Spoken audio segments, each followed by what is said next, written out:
The views and opinions expressed on all radio shows broadcast on TOMz Radio Toronto are entirely those of the hosts, guests, and callers who are entirely responsible for all show content and do not in any way reflect the opinions of TOMz Radio Toronto or its staff. These broadcasts are presented and made public as entertainment and general information only, in the hope that they will be entertaining and informative to listeners. They are not intended to diagnose, treat, cure, or mitigate in any way any disease or condition or to promote any specific lifestyle, belief, religion, political affiliation, or other personal practice, nor is the information presented necessarily accurate or verifiable. Magandang hapon, Canada. Welcome to our segment, Immigration Hotline. Hello, magandang hapon po sa inyong lahat. Magandang madaling araw dyan sa atin sa Pilipinas. Yes, good morning. Yes, magandang madaling araw, ano? Yes. Anyway, this is Immigration Hotline. Si Cecile Araneta po. Kasama ko si Mitch, ang ating ICCRC Immigration Consultant. Yan po. And magandang hapon po din sa aming guest dito sa loob ng station, si Ninyo. At saka si Captain Taki. Yeah. Mr. Aldover. Aldover, yes. Magandang hapon po sa inyong lahat yan. Anyways, maganda sana ang ating panahon na sa labas, pero ayan, umuulan na naman. Mas malakas kanina, no? Ang lakas ng ulan. Then ngayon naman is konti na lang po. Pero uulan pa rin, naulan pa rin po sa labas. Pasensya na po at kanina hindi nakarating ang ating Honorable Minister. Honorable Minister. Yeah. Dahil sa scheduling conflict. So, yes po. I apparently, I think one of his staff who booked the schedule with us wasn't able to coordinate yung time. So, uulitin na lang natin. Yes po, yan. At i-coordinate po yan ng ating si Tito Mondatol dyan sa kanyang office kay Honorable Mendocino. But anyway, Mitch, maganda na rin ang ating magiging na topic sa ngayon at hopefully is makapagbigay tayo ng linaw or paliwanag, explanation to this new pathway to permanent residency for over 90,000. Correct. Yes, essential temporary workers and international graduates. Yes. Okay. So news release 'yan, ano. Ikaw na ang aking tatanungin sa doon muna tayo sa essential temporary workers. Okay. So, like Tita Cecile said, this new pathway was just announced a few days ago. Yes, so, April 14. Yes, April 14. And itong pathway na to was created para ma-sustain ang need ng Canada sa mga trabahador na kailangan dito sa loob. And since because of the pandemic and all of the difficulties with travel restrictions at paglalakad ng documents, hindi basta makapasok ang mga workers na kailangan necessary for the economic recovery of the government of our country, actually, of Canada. So napagtapusan nila na magpalabas ng ganitong panibagong policy to allow itong mga nandito na mga international students who have graduated at yung mga temporary workers dito to stay in Canada. So binigyan nila ng pamamaraan para makapanatili dito sa ating bansa itong mga temporary workers na to through this permanent residence pathway. So dito sa dito sa pathway na to, nag-create sila ng stream. So dun sa mga para sa temporary workers, meron tayong dalawang stream na susundan. Okay. So, yung dalawang yon is under ng yung mga workers na nagtatrabaho sa healthcare occupations, and then yung 30,000 ang para sa mga other essential na mga occupations. Para sa healthcare, about 20,000 ang i-approve nila Okay. ng mga nagtatrabaho under healthcare na mag-a-apply. Now, bali dun sa 90,000 na yun, kasama na din dun yung 40,000 na mga international students who have recently graduated Okay. from a Canadian post-secondary institution who are currently working. Okay? Yes. So, may And- mga may mga kailangan you have to be very careful. Hindi porke international student ka na graduate, Oo. pasok ka na. Kailangan, nagtatrabaho ka. At saka dun sa selected essential Doon magkakaroon ng confusion doon sa information na lumabas doon sa press Occupation release, yun, ano? right? So, may listahan naman yun. May listahan. May listahan naman, May yes. listahan siya. Oo. Yun. So, yung sa mga international students, yun nga sana we would be taking that opportunity at another time to get some clarity from our minister himself. Yes. Kung ano oo. tong mga kasi may mga maliliit na mga questions pa ang ating mga kababayan. Yes, oo. Kung At saka yung lahat ng lahat ng naandun sa ganong yung category na pwedeng pumasok. Diba? Yeah, Oo. na pwedeng pumasok dito. Lahat yan yung talagang may ba ito? May limit, may May limit talaga to. Bukod sa may limit na anong tentative date ng Okay, so yung application na to, ang effectivity nito is May 6. So, Okay. by May 6, dun natin makikita, dahil dun din, kadalasan kasi ang immigration, pagka nagpalabas sila ng mga ganitong mga pathway or mga temporary policy, kung kailan ang effectivity date, doon din nila nilalabas kung ano yung mga klase ng forms na kailangang fill upan, yung mga checklist na mga documents, yung talagang confirmed checklist. Nagbigay sila ng mga eligibility requirements according dun sa press release nila, and you will be able to see that sa website ng immigration. Pero yung talagang Do we have to wait until yes, such time? we're gonna have to wait until May 6 para dun sa mga eksaktong forms na kailangan nating i-comply para makapag-apply tayo dito sa mga na to, sa mga streams na to. Yeah, so far pihado lahat ng consultants ngayon is very busy, Very busy. Yes. Very, very busy. Pati po kami dito Yes. sa radio ay busy din dahil marami nang nag-i-inquire, marami nang nagtatanong. Yes. And lahat naman kayo is aming sasagutin sa aming makakaya, which is kahit na andito naman ang ating immigration consultant na si Mitch Fernandez. Yes. And Okay. we encourage you to be excited, but at the same time be very, very careful as well. Yes. Sa Wag assuming. Oo, wag kayo kaagad mag-assume na yes, pasok ako. Oo. Ganon. Okay? So, it's good to be hopeful, it's good to be excited, but at the same time, you also need to be very, very careful and very conscious of all the requirements na kailangan ninyong tugunan para Yes. makapasok ka dito. However, isang reminder din na dahil nga sa mabilis limited lang ang number of applicants na tatanggapin nila, kailangan mo ding maging mabilis, gumalaw, i-advance mo na ito. Kaya nga nila nirelease yung mga eligibility requirements para ngayon pa lang, tinatry mo ng umpisahan na i-comply. For example, ang IELTS, di ba? Yes. So, hindi lang Ang IELTS, West. kundi CELPIP. Yung West Yun pa, ang diba? isang question actually na Oh. dapat na itatanong natin. Kasi Ay, oo. hindi Kasi siya, ano na yun hindi siya hindi siya naka-indicate, hindi di ba? naka-indicate ang Oo. education credential assessment. Yes, Kaya isa that's yun. one thing na kailangan nating i-clarify sa Yes, immigration. oo. Yeah, So, binabaan nila ang Canadian language benchmark for the English test. So, Okay ba yun? oo. Or na okay? Mas okay yun. Kasi bumaba ng 4 eh. O, di Okay. ba? Bumaba ng 4. Instead na minimum 5, bumaba siya ng 4. So, mas malaki yung Sa lahat ba chance. ng ano yun? Sa lahat ba ng Para sa mga workers. workers? Yeah. Sa workers lang yun? Para sa mga workers. Yeah, if you would Oo. look at it, sinasabi dito na under the eligibility ng temporary workers, they should attain a level of proficiency at a level ng benchmark of 4. Okay? Okay. Doon sa official in either official language, may it be English or French. Ba, talagang basic na basic Oo, na yun, basic na ano? basic talaga. Kasi yung 5 Marami-rami pa na challenge.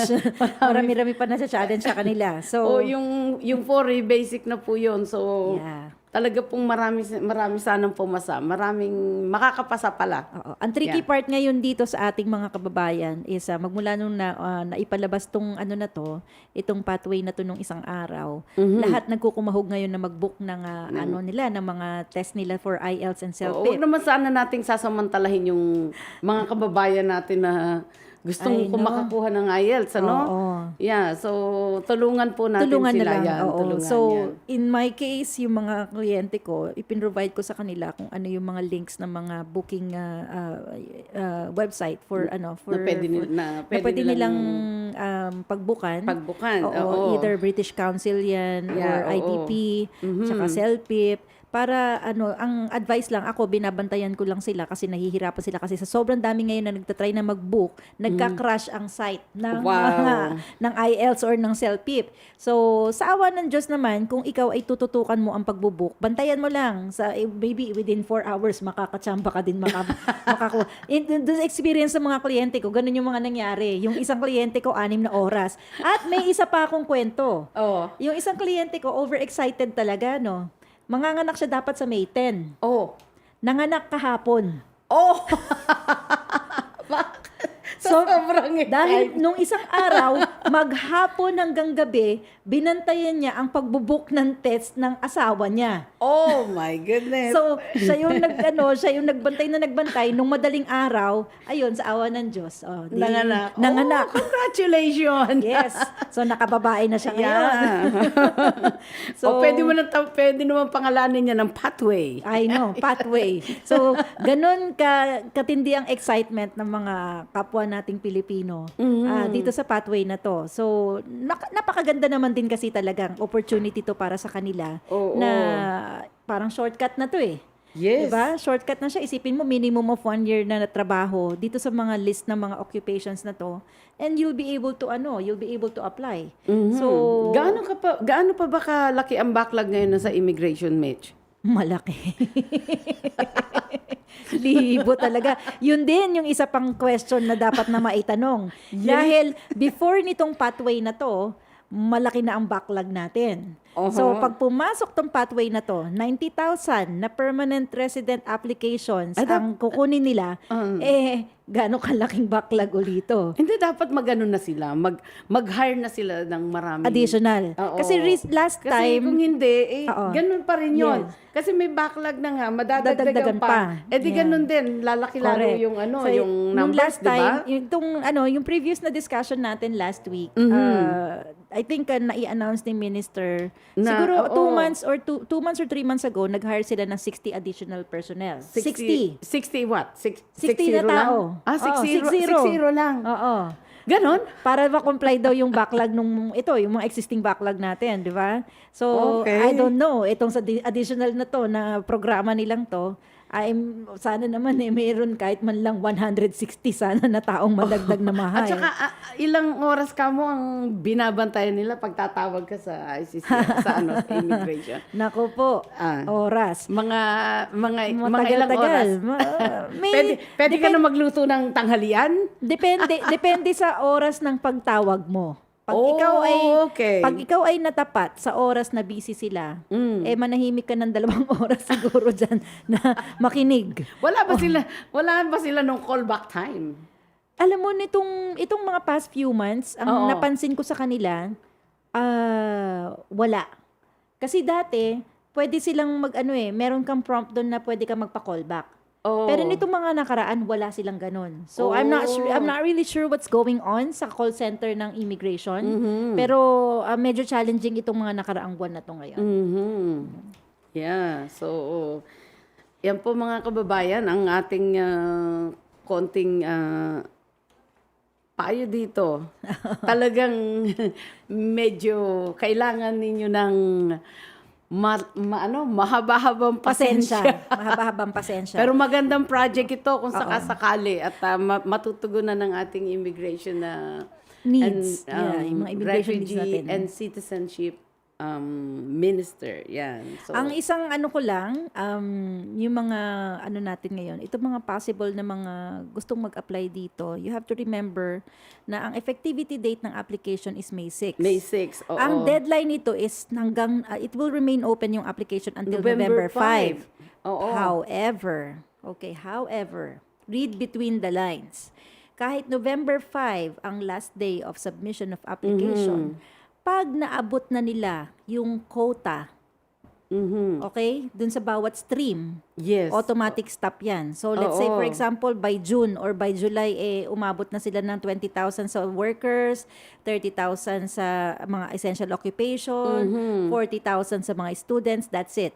And that's 40,000 is Yeah. just really like a flick of a finger and Yep. it's gonna be done. Sa dami ng mga Yes, nandito. oo. Ang dami pa natin dito. Kaya ang advice namin, as early as possible, just think ahead. Just think ahead. Ngayon pa lang, i-start nyo nang i-comply kung ano yung mga basic na requirements na hinihingi nila. So, syempre, uunahin nyo na kapag permanent resident application, you have to make sure na updated ang mga NBI clearance, passport, ang police clearance, fingerprint, like yung sa RCMP. Kung mahigit 1 taon na kayo nakatira dito, syempre, kailangan nyo kumuha ng police clearance dito. O, tapos, ano pa ba? Yung West yung IELTS. Yan, kailangan. Yung IELTS at saka yung CELPIP. Either or. Diyan, Yeah. yung basta English language test ninyo, yan ang isa sa pinaka-basic na dapat nyo makuha. Para to sa mga workers in both healthcare and essential occupations. Yes. Para naman sa mga international students who graduated, ang importante is nagtatrabaho kayo. Alam namin na ngayon, dahil sa COVID, maraming mga international students na nagpa-part-time ang mga nalilay off. So, wag kayong mawalan ng hope na at wag din kayong maging complacent na dahil na-lay off kayo, may matatanggap kayong EI or CRB kasi hindi kayo magko-qualify dito sa stream na to kung hindi kayo nag-work. Kaya kung nawalan kayo ng trabaho at na-lay off kayo, mag-umpisa na uli kayo maghanap-hanap ng ibang part-time ninyo. Yeah. Ganoon. Okay? Or otherwise, I guess kasi yung Kasi mga may open work permit naman sila, di ba? Oo, And yung they allowed na mag-work ng 20 correct. minutes. So. Yeah. So, no, yung para sa mga students, yung mga 20 hours. Pero yung sa mga graduate na, for sure, yung marami sa mga yan, naka-postgrad work permit na yan. Kaya dapat, Naka-full-time na rin sila. naka-full-time na. Ang isang gray area lang kasi dito, sa press release nilang to, nakalagay lang doon, who are currently working. Hindi nila in-specify dito what kind of job. What kind of job? Kung isa pa yun, kung kailangan bang pumasok dun sa National Occupation Code na under dun sa nila, sa kung ano yung natapos nila at anong gusto nilang applyan sa sa permanent residency nila before the pathway. Kailangan niya ni ma-clarify. Ma-clarify.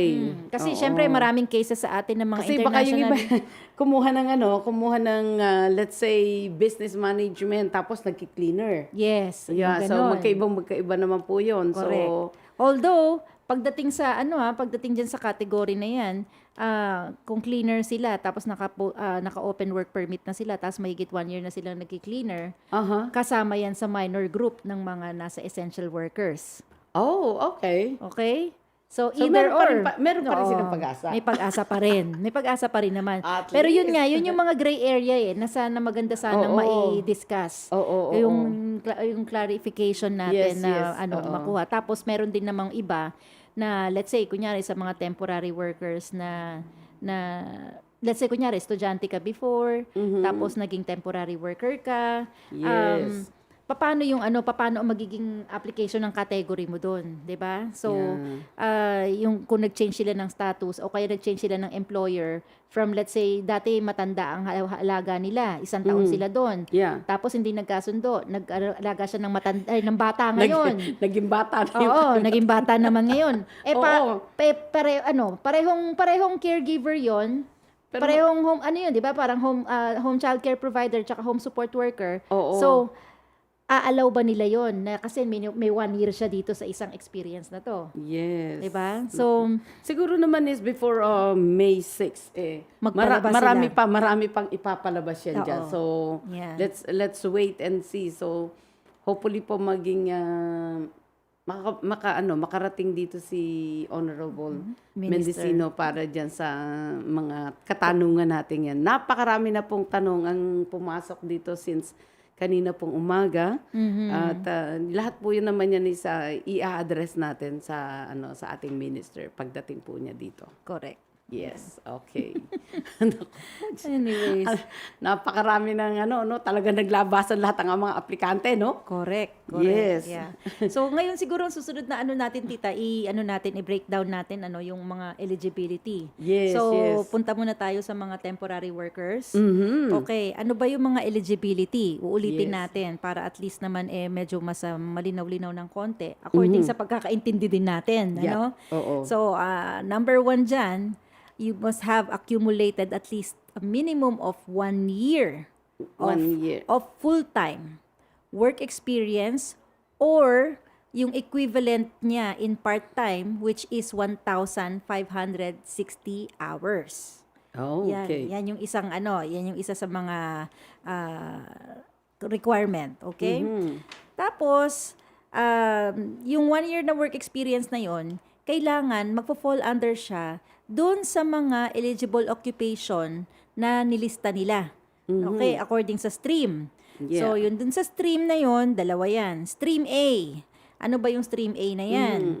Yung stream A na yan is yung healthcare-related occupations. Okay. So mostly anong trabaho yan? Example yan, mga nurses. Yes. Nursing coordinators, supervisors, okay? Mga physicians, mga doktor, yes, oh. ayan, dentist, optometrists, chiropractors, yung mga primary na health practitioners, yan, pharmacist, dietitian, physiotherapist, audiologist, yung mga language pathologists, yung mga speech pathologists, occupational therapist, yung mga medical laboratory technologists natin, yung mga kumukuha ng dugo, yung mga Yes. med lab technician na yan. Hindi ka pwede doon, no? Takot ka sa Ayaw. dugo.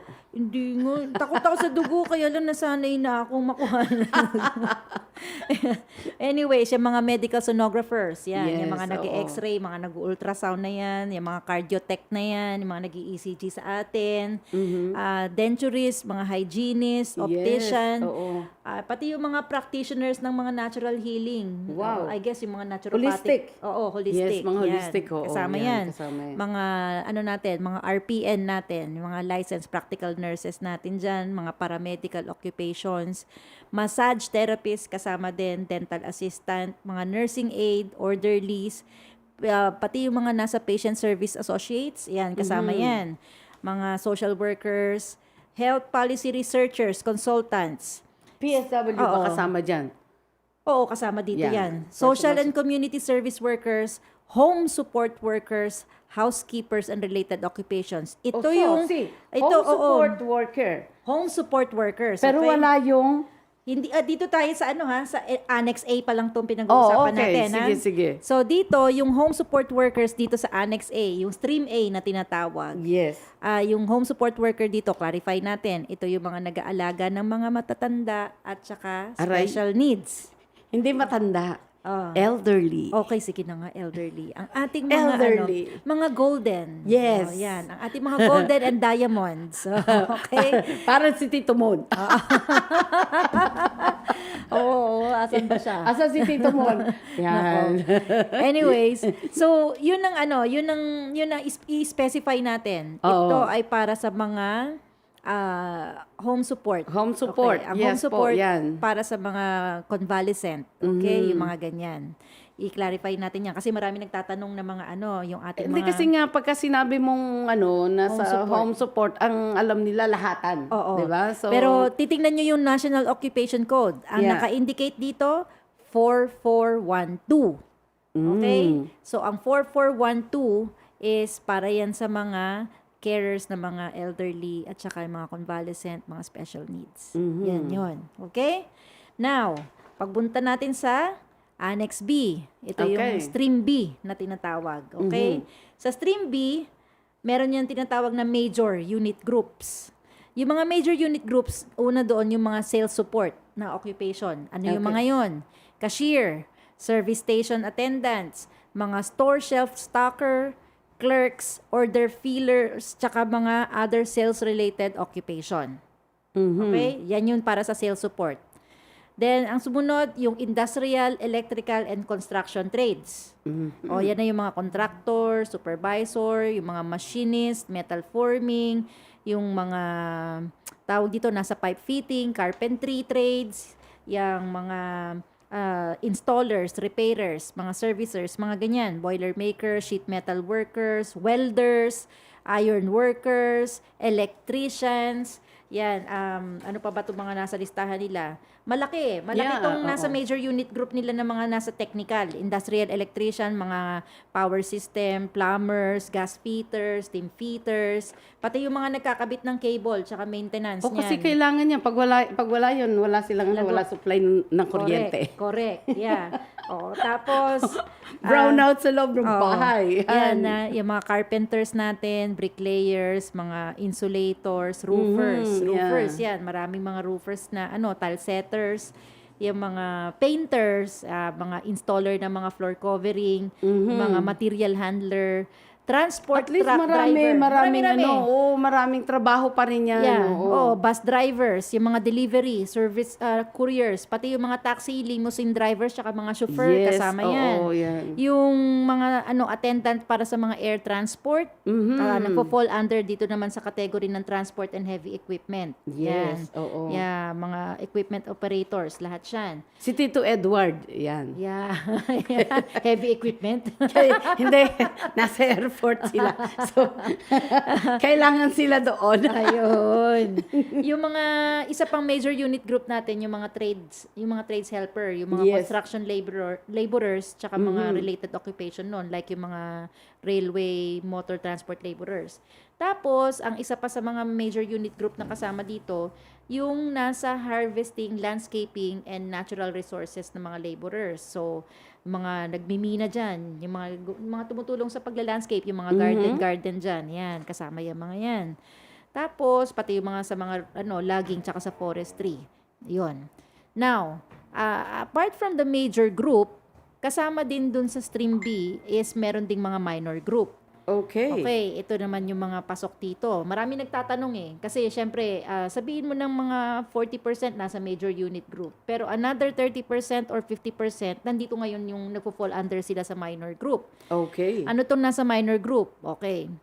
Mail, postal-related workers, letter carriers, courier, yan, mga Yeah. messenger, door-to-door distributor, Oo. mga retail, salesperson, kasama yan.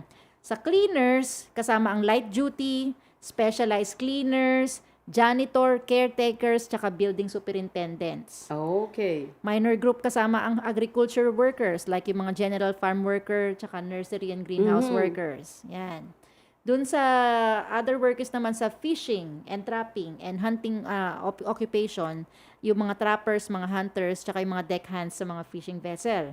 Kasama naman dito sa mga operators ng mga sa food, beverage, and associated products ng processing, yung mga process control machine operators for food and beverage, mga industrial butchers, meat cutters, poultry preparers, and related workers.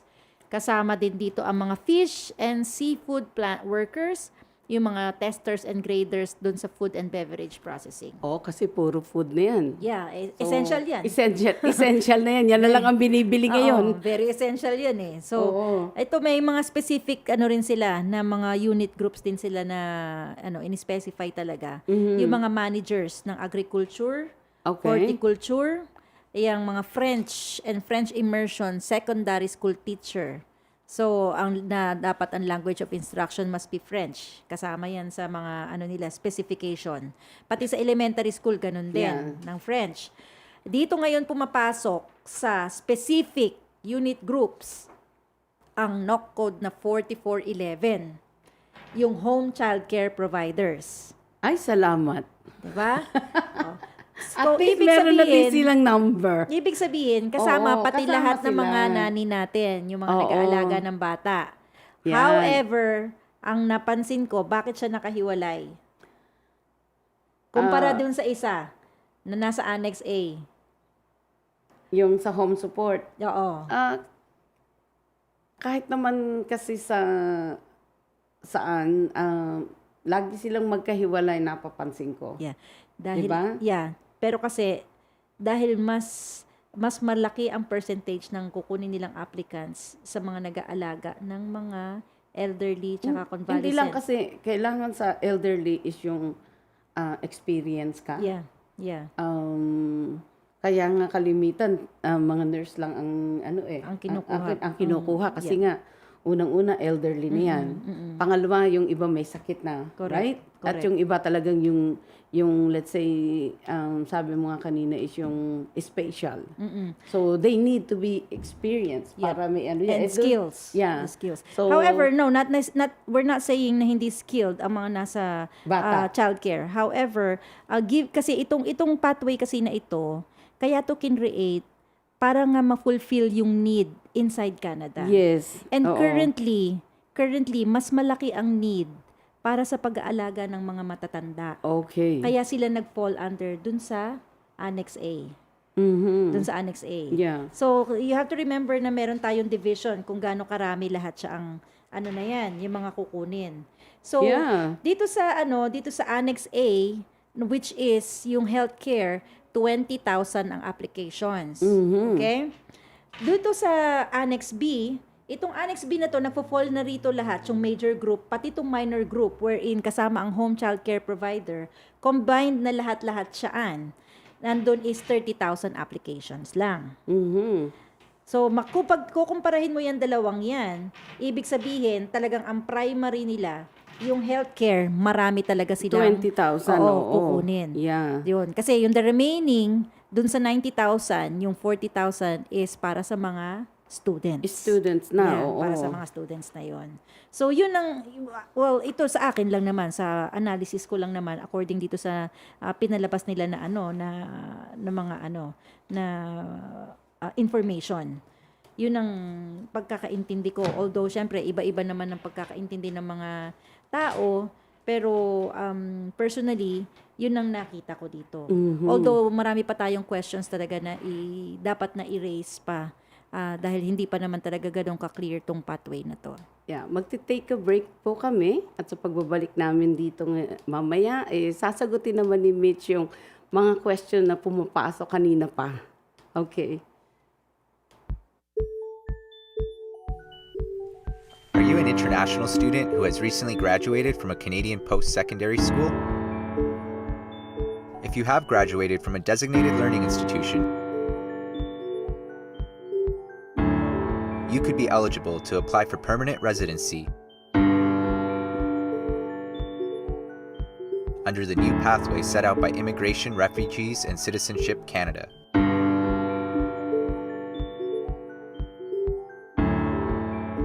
Contact Genesis Immigration Consulting.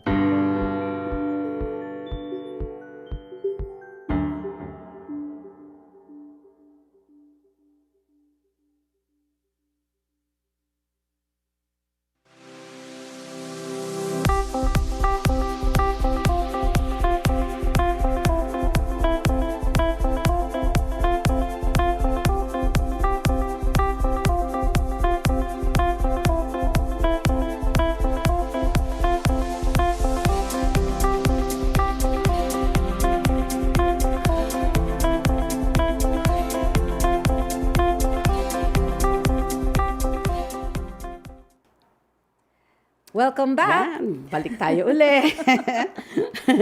Nakot mo kami doon, DJ Ricky. Huling-huli. Huling-huli kami. Nagdadal-dalon pa kami talaga. Ikaw, ha? Naku. Yan. Anyways, kapag meron kayong mga questions, which kami din, napakarami din namin Napakaraming questions para dito sa question, pathway oo. na to.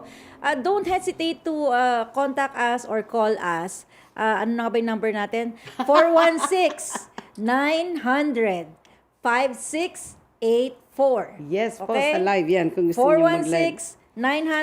416-900-5684. We will try na sagutin ang mga questions ninyo. We'll do our best. At pag hindi namin kayang sagutin, yan lahat ay ipapasa namin kay Immigration Minister Marco Mendicino. Yes, Okay? po. Isasama namin Hi, pati yung mga Minister. questions namin. Yan, talagang nabigla lahat ang mga aplikante, naglabasan. Naglabasan talaga lahat. Kung makatawag, akala mo talagang as in. Pero natutuwa din naman ako, at least, malaking anong tawag dito? Opportunity. Malaking opportunity to Malaking para sa opportunity. lahat.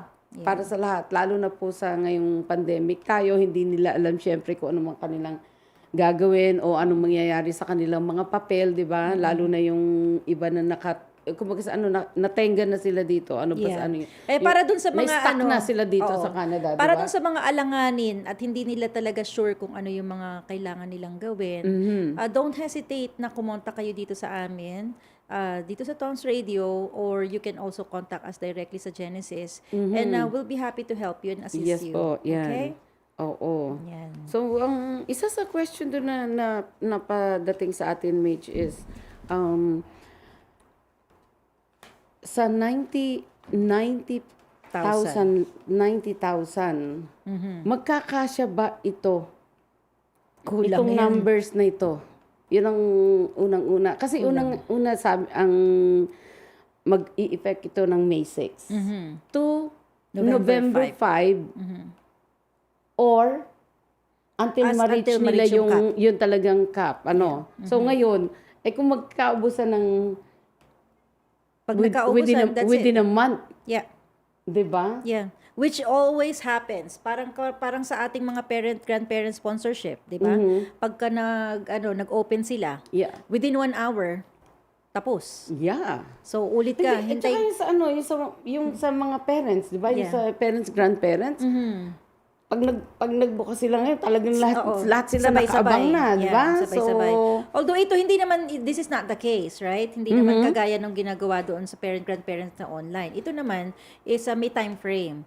May time frame siya ng May 6 to November 5. However, you have to remember how many thousands of students. Applicants, oo. Sa students na lang. sa Kunyari, student, kasi oo.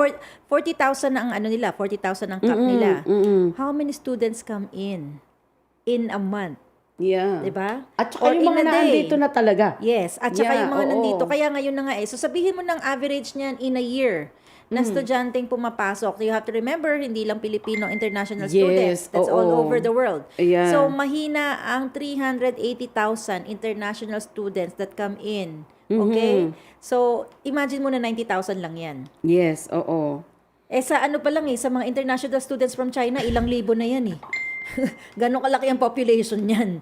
Diba? Sana naman at least, hopefully pag na nila yung 90,000, magkaroon na sila agad ng next batch. Yun. Actually, isa Dapat yun sa...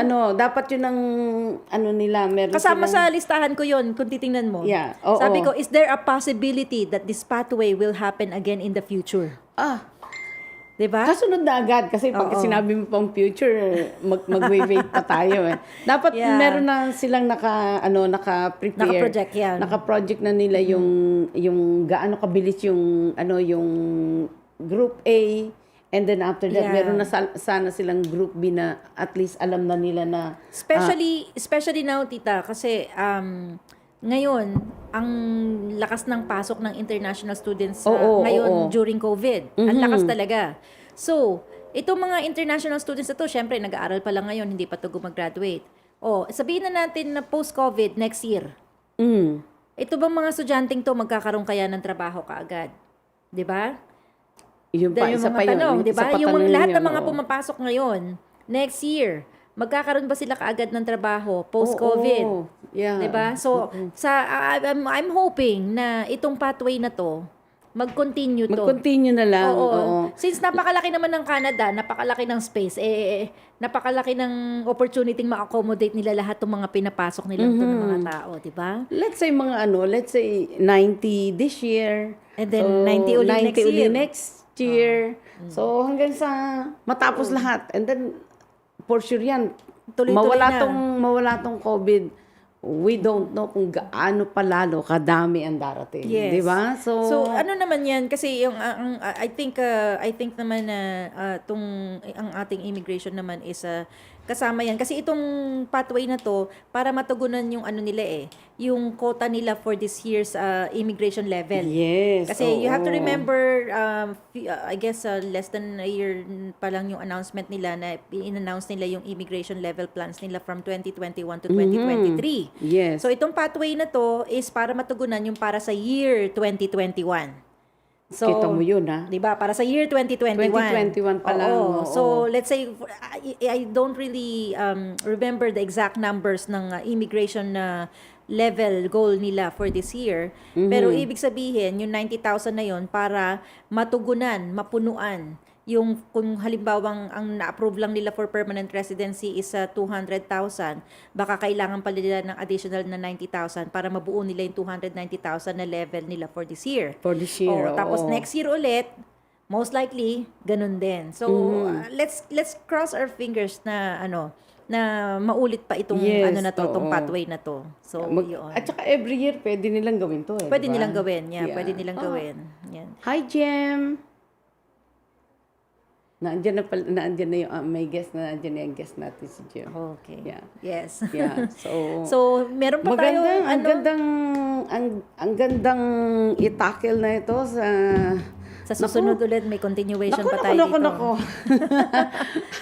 Sana po is yun, matugunan din lahat yung pangangailangan natin kasi yun nga ang problema natin ngayon is kulang tayo sa mga medical and healthcare staff natin dito. Kulang talaga. So, sana po is maraming pumasa. Depende na yan sa pagko-comply nila. Andito na sila. So, they have to make they have to find make a way. sure, they have to find a way and at to kung make sure kung na, hindi kayo oo. sigurado, please, pumunta kayo sa mga reliable na immigration Yes consultants po. Tawag po kayo. Okay? At this is your time na. Yes. Yeah, Kung kailangan opportunity kayong na. try not to do it yourself if you're not sure. Huwag kayong matatakot na lumapit sa inyong mga immigration consultant na kagaya ko dahil kaya kami nandito para umalalay at gumabay Yes sa po, inyo. yan. Okay? Yeah. Yan. Hindi lang exclusive na sa akin, kundi para sa lahat.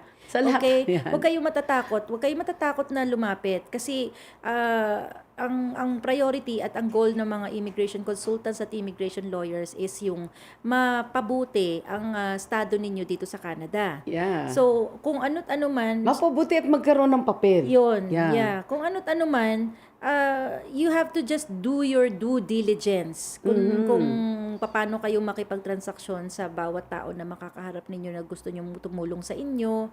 At maging proactive kayo sa kung ano man ang mga kalakaran ng papel ninyo. You need to be aware, you need to be educated and knowledgeable about that. So, kapag kayo mga ganon, do not hesitate to ask at huwag kayo natatakot. Particularly sa ating mga caregivers, yung mga home support workers natin, mga home child care providers natin, na minsan nai-intimidate sila na magtanong, basta lang ang ginagawa lang nila, bigay lang sila ng bigay ng mga requirements, bayad lang sila ng bayad.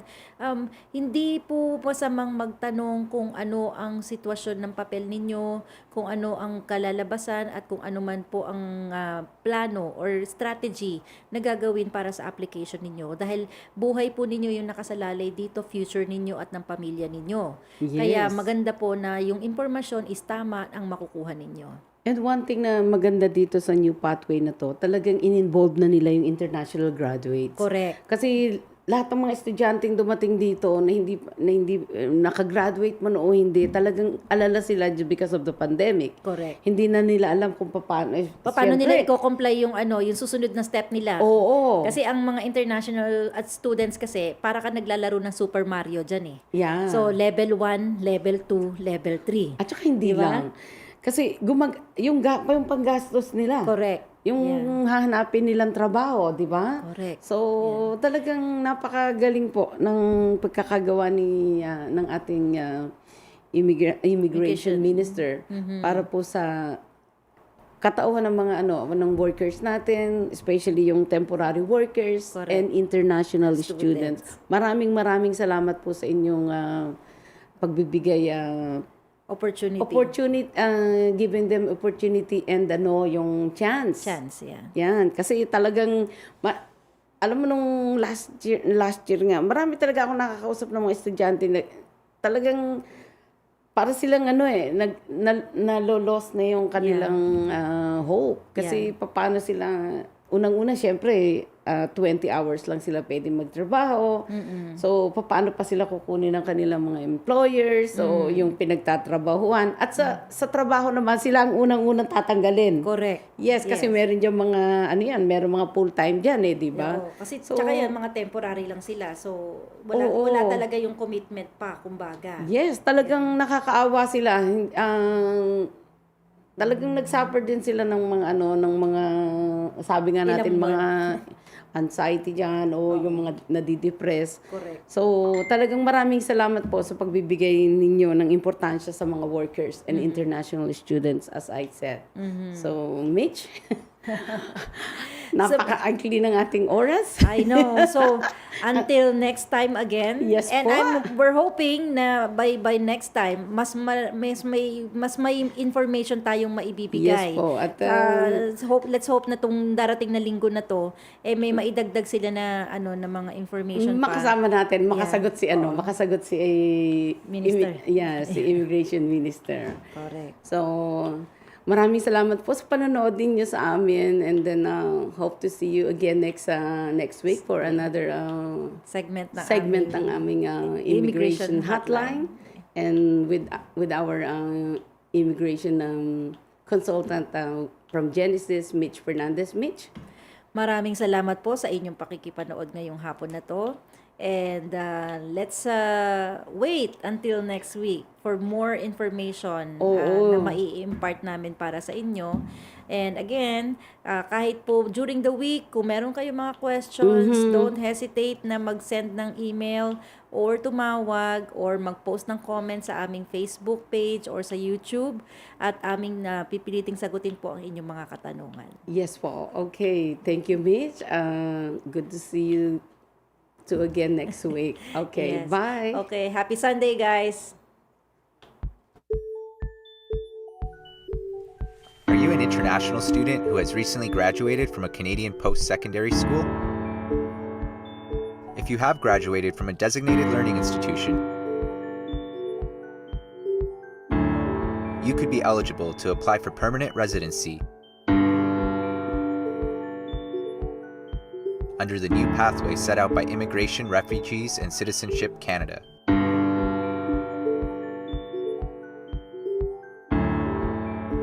Contact Genesis Immigration Consulting